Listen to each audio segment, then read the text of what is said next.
Number 1. Your heart. I used to go to this bar that was a bit on the seedy side, I guess. It was one of those bars that was just sort of set in against the side wall of a building. It had a very small inside, a jukebox, and a lot of neon signs. There were a bunch of regulars who came in there every night. Very seldom did anyone new come in. I also was one of the few women who did, though I only came in about once a week on Friday after work just to relax a little bit. Around Christmas time one year, a new guy came into the bar. He was attractive enough and there was some interest right away. But I had a boyfriend who I was very happy with. After looking at me across the bar for half the night, he finally approached me and offered to buy me a drink. I declined and let him know that I was in a relationship and I didn't want to sleep around. He insisted that he didn't want to sleep with me. He only wanted my heart. Every week when I made my way to the bar after work on Friday, he was there. I learned that his name was Charlie, and he was new in town. He came up to talk to me each time I was there. He always asked me if I had broken up with my boyfriend yet. And when I told him that we were still together, he would ask why my boyfriend wasn't there with me. I let him know that my boyfriend worked later than I did, and I always came here because I knew the bartender. I don't think he really believed me though, and he would keep talking to me. It was not too irritating at first. It was flattering that he was interested in me. But each and every time that I came in for my drink on Friday, he would ask me right away if I had broken up with my boyfriend yet. And he always emphasized the yet. It began getting very uncomfortable. On Valentine's Day that year, my boyfriend got the day off work, so he decided to meet me at the bar. It was nice, and the two of us were having a drink when Charlie came into the bar. When he saw me with Brandon, I could tell immediately that he was not pleased. Rather than come up to me right away, though, he just stared at us from across the bar. He had the worst look on his face, and even with a couple drinks in me, I was feeling very uncomfortable. After a couple hours had passed, Charlie finally approached us.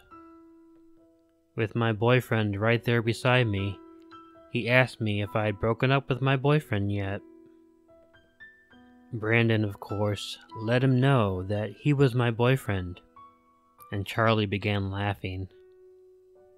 He pushed Brandon down onto his bar stool and told me, "Why are you dating this pansy?" Of course, Brandon got up and pushed Charlie, who then pulled out a switchblade. The bouncer was immediately over there, and he completely manhandled Charlie as he took him out of the bar. Charlie kept screaming that all he wanted was my heart. Well, even though I was sure that Charlie would never come back to the bar, I stopped going there. I had been going there for years, but that experience completely ruined it for me. Many months had passed, and I had mostly dismissed the situation with Charlie. I had a very stressful situation at work, and I really needed a drink. I figured that enough time had passed, and it was unlikely that Charlie would be allowed back into the bar. So I went and had a few drinks. The bartender asked why I hadn't been in for a while, and I just told him I had been really busy. After having another drink, I was ready to head home. Upon arriving at home, I went to bed pretty quickly. While I was sleeping, I was woken up by a strange thumping noise. It was a very rhythmic knocking sound coming through the wall of the house. I tried to ignore it and went back to sleep. I only dozed off for a short period of time before the noise woke me back up. I was a little too tired at first to be scared or concerned. I just tried going back to sleep, but it didn't happen. When the sound did not stop, I got up and looked over at the window and screamed. Charlie was standing at the window, looking at me, holding some kind of animal heart in his hand. He was thumping the side of the wall with his other hand, and he had written in blood on the window, "All I want is your heart." I quickly ran to the phone and dialed 911. The police got there quickly, but Charlie had already fled. Fortunately, they picked him up about an hour later. He was charged, but there wasn't much they could really get him for. He insisted it was just a sick way that he was trying to woo me. It wasn't long before he was free. The man made my life a living hell, because he would sometimes show up when I least expected it. He never did anything, just always indicated that he wanted my heart. I was in hell because I couldn't afford to move, and my boyfriend couldn't always be with me. I eventually had to get a conceal and carry permit to protect myself, but I always had to watch it. I never knew when I'd see him, and never knew if he would actually do anything to me. A lot of times, anticipation of something happening is much worse than it actually happening. Number 2. Big B. I used to be a manager at a Borders bookstore. It was a pretty good job, and I enjoyed working there a lot. I was an assistant manager who enjoyed when I was the only manager in the store. Because of that, I often volunteered to work all day on holidays and allow the other managers to take off. This became a very regular thing with me. So my first year there, I went ahead and was working on Valentine's Day. I wasn't dating anyone at the time, so it was easy on me. I agreed to open and close the store, so I was the only manager working the entire day. I spent a large amount of time just taking it easy back in the offices. As I was working on Microsoft Excel, making the schedules for the upcoming weeks, I got paged to dial a certain extension. I picked up and dialed. One of my employees told me I needed to go over to the security cameras because there was someone in the store walking around in a huge bee costume. Well, naturally, I thought that was odd, so I got up and went into the security office. We had 4 televisions in that room with several cameras that could be switched back and forth. When I looked at the monitors, I noticed something over on the camera that was focused in the cafe. It was exactly what my employee had told me. Someone was dressed in a huge bumblebee costume. I mean the insect, not the transformer. And he was walking around, interacting with the customers. He was also holding what looked like a huge construction paper heart in his hand. I have to admit I was at a loss as to what to do in this situation. I can easily say that it was never covered in my management training or anything of that sort.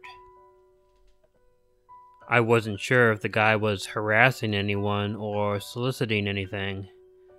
He just seemed like he was going around the cafe acting crazy. Well, crazy in my perspective. Anybody in a bee costume in the border store had to be a little off balance. So for a few moments I just watched the guy, he was pretty big actually, as he moved around the store. He was actually moving around and sort of dancing. I finally decided that it had to be bad for business, and I knew I had to go and confront the bee. I walked out of the offices and made my way up to the cash register area.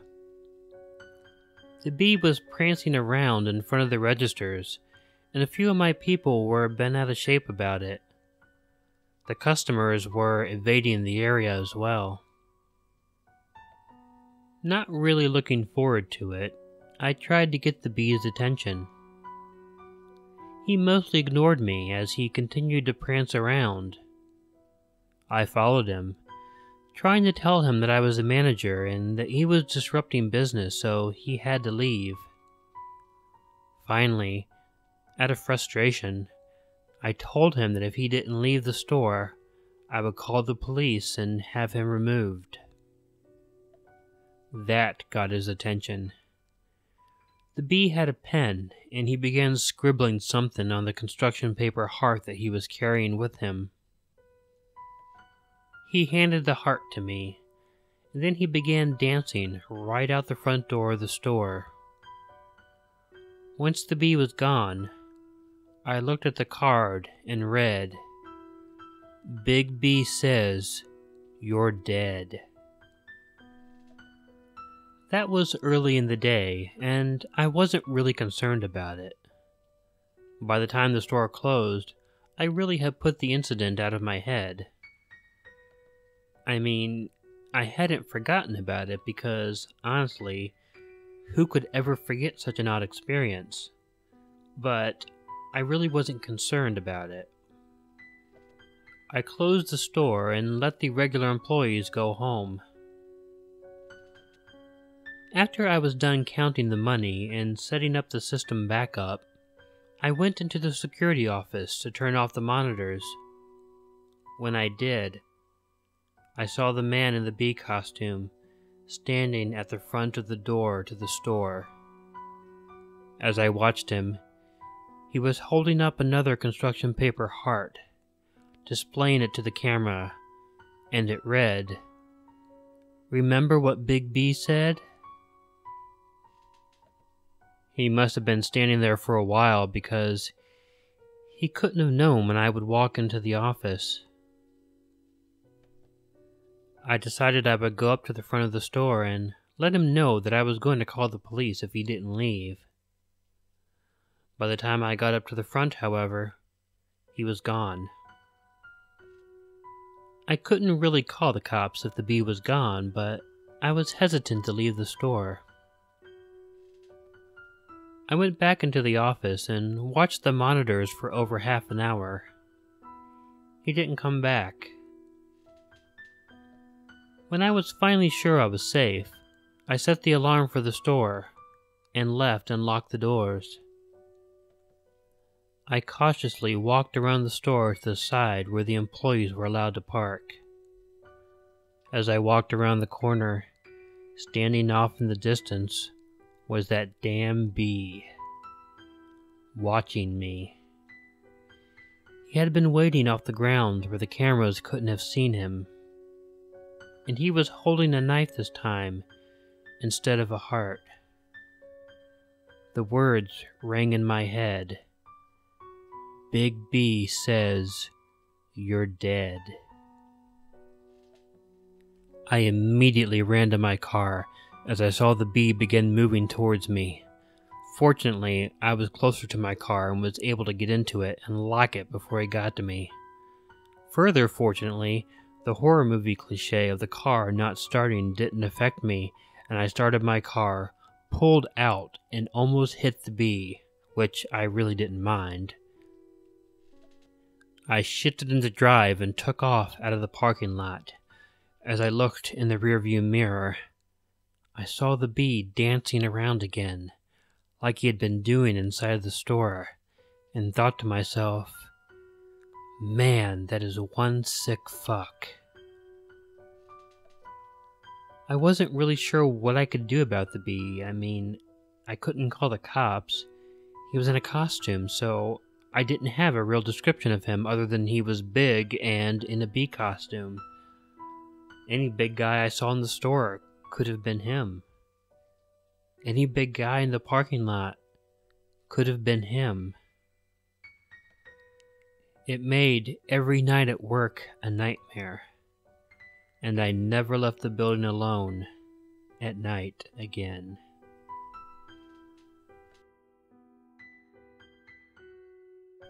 Number 3. Candy Hearts. My junior year high school crush was Adam. And yes, I am a guy, and yes, I am gay. And I was out at the time, and no one really had much of a problem with it. I mean, there are always going to be some jerks around who make lame comments and throw stupid insults at you for something you have no control over, but for the most part, no one ever gave me a hard time. And although I had a huge crush on Adam, I was very respectful about it, and I was positive that he never knew.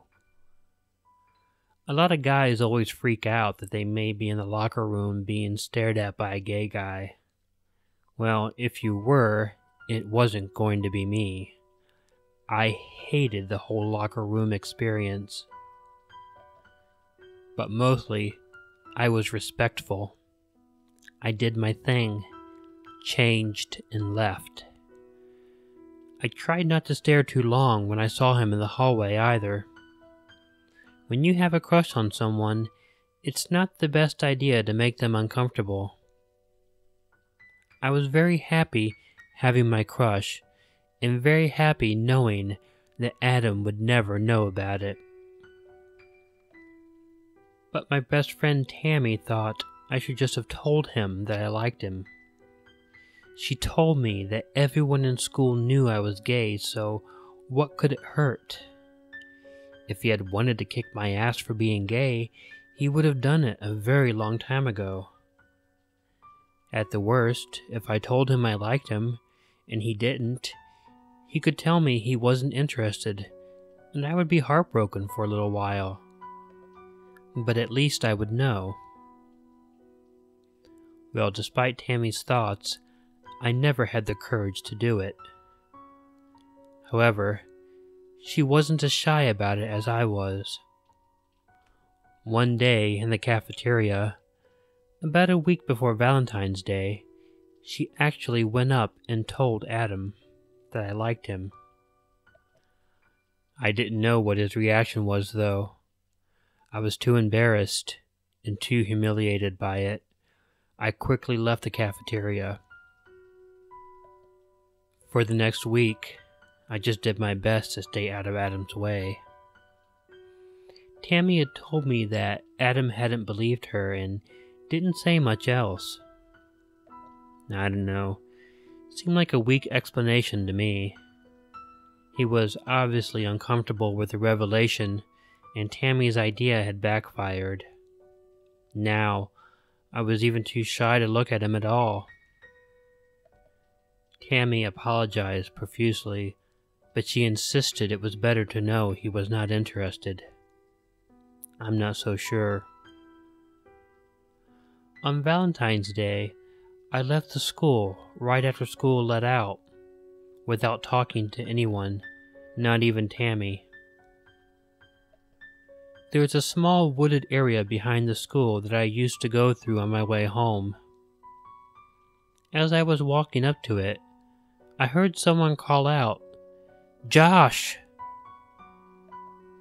Looking behind me, I was very shocked to see Adam running up to me. My heart started beating fast, out of fear more than anything else. But when he got up to me, he had a big smile on his face. "Thanks for stopping," Adam said, smiling at me. "I wanted to give you something."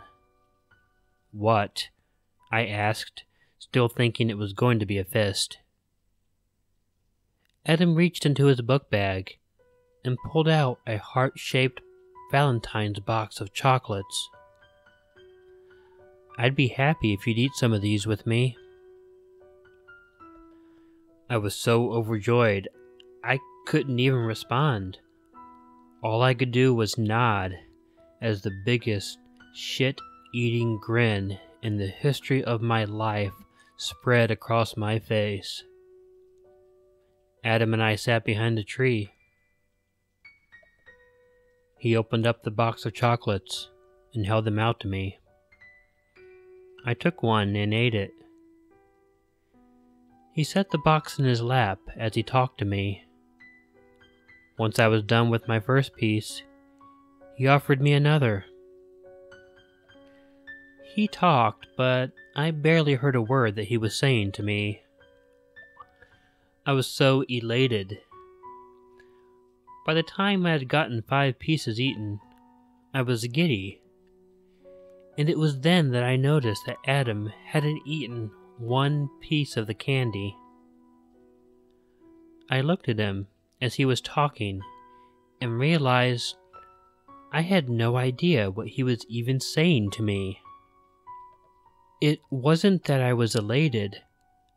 I didn't understand. I could see his lips moving, but really couldn't make out the words. As I laid back against the tree, I saw Adam reach over to me. He grabbed my jacket and began pulling it off me, and I acquiesced. Then everything seemed to disappear for a moment, and I can't really explain it. It was like there was nothing there, but I couldn't tell if it was a short time or a long time.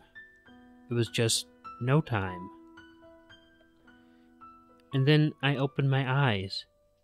Adam had taken my shirt off, and he was pulling my belt off and unbuttoning my jeans. I was confused. Did Adam slip me a date rape drug?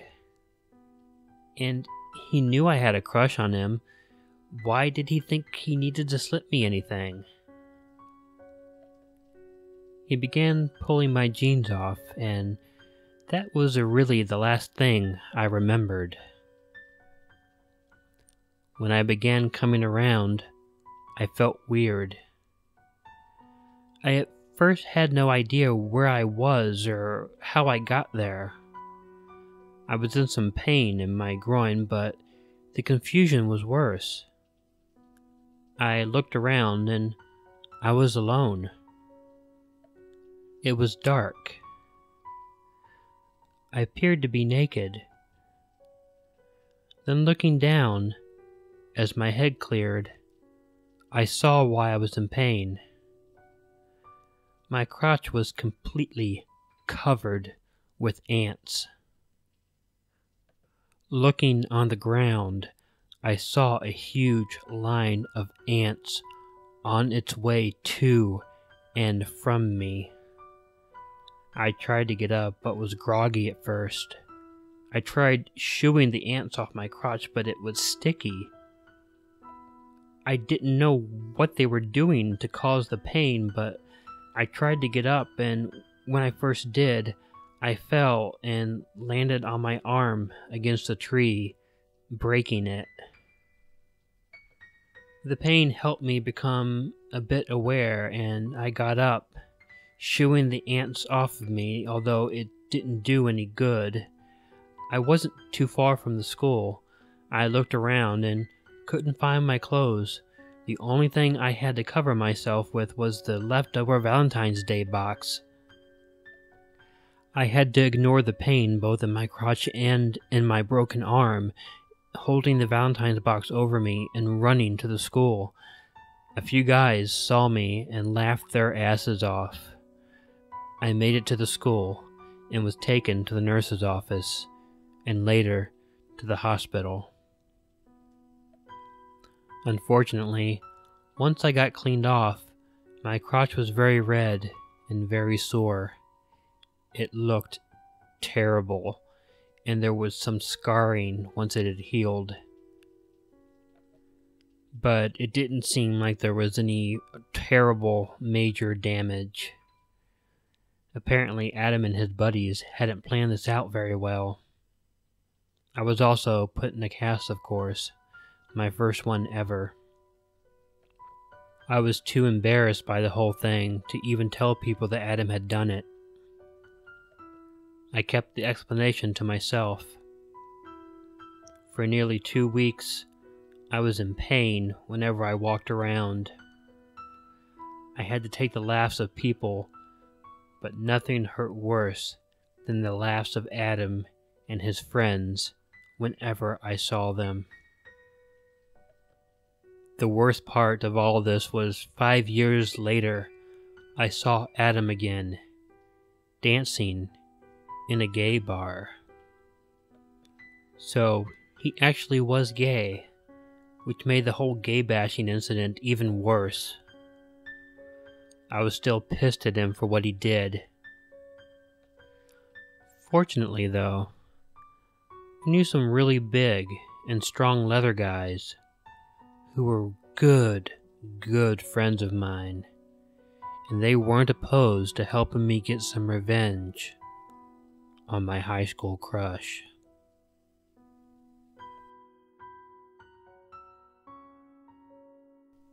Happy belated Valentine's Day. If you like this video, please make sure to let me know by hitting the like button. If you're not already subscribed to Killer Orange Cat, please make sure to hit the like button in order to be informed of new content.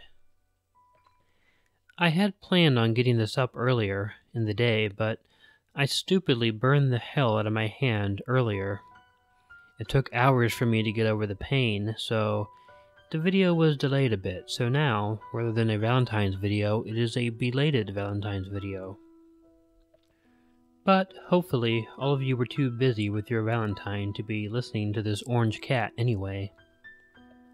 I've been getting some good story submissions, so I plan to be putting together some themed compilations coming up soon. I'll have some paranormal stories and some other things as well. Thank you all for listening. And don't forget, make sure to check in your closet and under your bed, because you never know where a killer orange cat might be hiding. Good night.